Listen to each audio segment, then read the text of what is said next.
واقعہ سلطان صلاح الدین ایوبی قسط نمبر 241 اپنا اسلامک اسٹوڈیو کے معزز ناظرین نوٹ سبسکرائبر سے ایک بار پھر سے درخواست کرتے ہیں کہ برائے مہربانی ہمارے چینل کو سبسکرائب کر دیں۔ ناظرین، سپاہی پیدل واپس چلے گئے۔ کمانڈر نے زہرہ کو گھوڑے پر سوار کیا اور خود دوسرے گھوڑے پر سوار ہو کر زہرہ سے کہا کہ اگر تم نے کبھی گھڑ سواری نہیں کی تو گھبرانا نہیں، گھوڑا تمہیں گرائے گا نہیں، ڈرنا مت۔ اس نے گھوڑے کو ایڑ لگائی، گھوڑے سرپٹ دوڑنے لگے اور اس کے ساتھ ہی زہرہ نے ڈر کے مارے چیخنا شروع کر دیا۔ ناظرین، کمانڈر نے گھوڑا روک لیا اور زہرہ کو اپنے گھوڑے پر اپنے پیچھے بٹھا لیا اور دوسرے گھوڑے کی باگیں اپنے گھوڑے کے پیچھے باندھ کر زہرہ سے کہا کہ وہ اس کی کمر کے گرد بازو ڈال لے۔ ناظرین، گھوڑا پھر دوڑ پڑا۔ کمانڈر خطے سے دور ہٹ کر اور چکر کاٹ کر جا رہا تھا۔ اسے سمت اور راستے کا علم تھا۔ وہ ابھی 2 میل بھی نہیں گیا ہوگا کہ ایک طرف سے اسے آواز سنائی دی، ٹھہر جاؤ، کون ہو؟ کمانڈر رکا نہیں۔ ناظرین، بیک وقت 4 گھوڑے اس کے تعاقب میں دوڑ پڑے۔ کمانڈر نے اپنے گھوڑے کی رفتار اور تیز کرنے کی کوشش کی، لیکن اس کا گھوڑا تھک گیا تھا۔ اس نے کوشش کی کہ دوسرے گھوڑے کو اپنے پہلو میں کر کے اس پر سوار ہو جائے۔ وہ گھوڑا بغیر وزن کے بھاگ رہا تھا، اس لیے زیادہ تھکا ہوا نہیں تھا، مگر زہرہ کے ساتھ بھاگتے گھوڑے سے دوسرے گھوڑے پر سوار ہونا ممکن نہیں تھا۔ ناظرین، چاند اوپر آ گیا تھا جس سے دور تک نظر آ سکتا تھا۔ چاروں گھوڑے بہت قریب آ گئے تھے۔ 2 تیر آئے جو کمانڈر کے قریب سے گزر گئے۔ ان کے ساتھ آواز آئی، اگر نہ رکے تو اب تیر کھوپڑی میں اتر جائیں گے۔ کمانڈر کو معلوم تھا کہ وہ رکا تو بھی موت ہے۔ یہ لوگ حبشیوں کے حوالے کر کے آج ہی رات ذبح کر دیں گے۔ بھاگتے رہنے میں بچ نکلنے کی صورت پیدا ہو سکتی ہے۔ اس نے گھوڑا دائیں بائیں گھما گھما کر دوڑانا شروع کر دیا تاکہ تیر نشانے پر نہ آئے۔ یہ اس کی غلطی تھی۔ اس کے تعاقب میں آنے والے سیدھے آ رہے تھے، جس سے فاصلہ کم ہو گیا اور وہ گھیرے میں آ گیا۔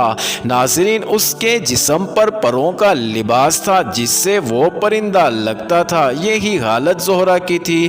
کمانڈر نے ان چاروں کو دیکھا تو اسے شک ہوا۔ ان میں سے ایک نے پوچھا، تم کون ہو؟ دوسرے نے کہا، پوچھتے کیا ہو، سوڈانی ہیں یہ، دیکھو تو انہوں نے پہن کیا رکھا ہے۔ ناظرین، کمانڈر ہنس پڑا اور بولا، میرے دوستو، میں تمہاری فوج کا ایک کماندار ہوں۔ اس نے زہرہ کا تعارف کرایا اور ساری واردات سنا دی۔ یہ 4 سوار دیکھ بھال کے کسی دستے کے تھے۔ وہ یہی دیکھتے پھر رہے تھے کہ سوڈان کی فوج کہاں ہے اور کہیں بھی ہے یا نہیں۔ وہ کمانڈر اور زہرہ کو ساتھ لے کر قاہرہ کی سمت چل پڑے۔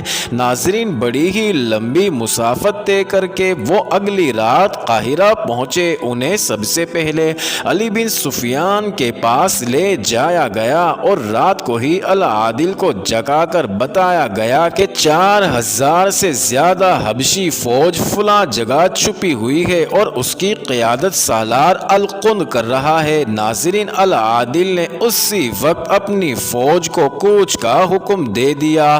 سلطان صلاح الدین ایوبی کے طریقہ جنگ کے مطابق اس نے ہراول میں سوار دستے رکھے جن کی نفری خاصی تھوڑی تھی۔ 2 حصے پہلوؤں میں پیچھے رکھے، درمیان میں اپنا مین کوارٹر رکھا، اپنے پیچھے زیادہ سے زیادہ دستے ریزرو میں رکھے۔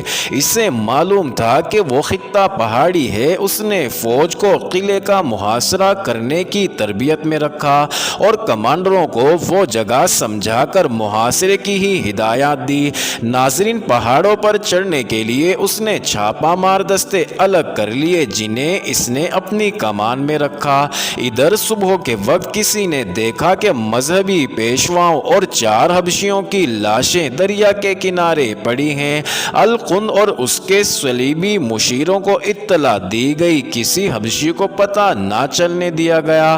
الکند کو یہ بھی بتایا گیا کہ جس مرد اور عورت کو قربانی کے لیے رکھا گیا تھا وہ لاپتہ ہیں۔ تب الکند نے پوچھا کہ وہ آدمی کون تھا؟ اسے جب بتایا گیا کہ وہ اس قریبی چوکی کا کمانڈر تھا تو وہ چونکا۔ اسے یاد آ گیا کہ اس کمانڈر نے اسے دیکھا تھا، وہ سیدھا قاہرہ گیا ہوگا۔ الکند نے کہا اسے چوکی میں جا کر دیکھنا اور پکڑنا بیکار ہے، اب ایک لمحہ بھی ضائع نہیں کرنا چاہیے۔ ہم قاہرہ پر بے خبری میں حلہ بولنا چاہتے تھے لیکن ہم نے وقت ضائع کیا، اب ہم بے خبری میں مارے جائیں گے۔ میں اپنی فوج کو جانتا ہوں، خبر ملتے ہی اڑ کر پہنچے گی، اور ایک کام فوراً کرو، حبشیوں کی لاشیں دریا میں بہا دو۔ اگر ان حبشیوں کو پتہ چل گیا کہ ان کے مذہبی پیشوا اور ان کے محافظ مارے گئے اور جنہیں قربان کرنا تھا وہ بھاگ گئے ہیں تو یہ ہجوم قاہرہ کے بجائے خرطوم کی طرف چل پڑے گا۔ فوراً ہی اعلان کر دیا گیا کہ دریا کے کنارے قربانی دے دی گئی ہے، خدا نے حکم دیا ہے کہ میرے دشمنوں پر فوراً حملہ کر دو۔ ناظرین، ان کے جو کمانڈر مقرر کیے گئے تھے انہوں نے حبشیوں کی تعداد کے مطابق الگ الگ کر دیا، تیر انداز الگ ہو گئے، جنگی اسکیم کے مطابق انہیں ترتیب میں کر لیا گیا، انہیں پہاڑیوں کے اندر سے نکال کر دریا کے کنارے اس جگہ کے قریب سے گزارا گیا جہاں حبشیوں کا خون بکھرا ہوا تھا اور پالکیاں پڑی تھیں۔ وہاں ایک آدمی کھڑا اعلان کر رہا تھا، یہ خون اس مرد اور عورت کا ہے جنہیں قربان کیا گیا ہے۔ یہ فوج دریا کے کنارے قاہرہ کی سمت روانہ ہوئی۔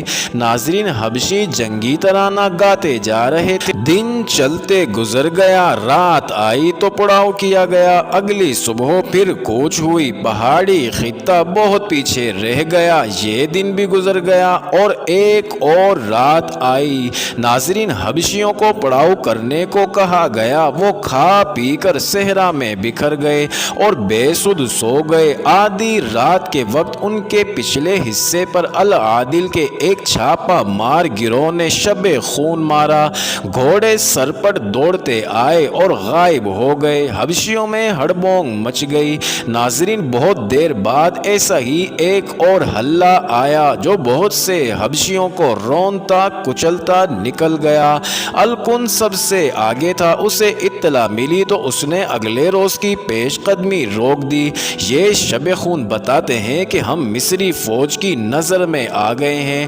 اس نے صلیبی اور سوڈانی کمانڈروں سے کہا، یہ سلطان صلاح الدین ایوبی کا خصوصی طریقہ جنگ ہے، اس طرح کے شب خون مارنے کا ماہر اس وقت روئے زمین پر سلطان صلاح الدین ایوبی کے سوا کوئی دوسرا نہیں ہو سکتا۔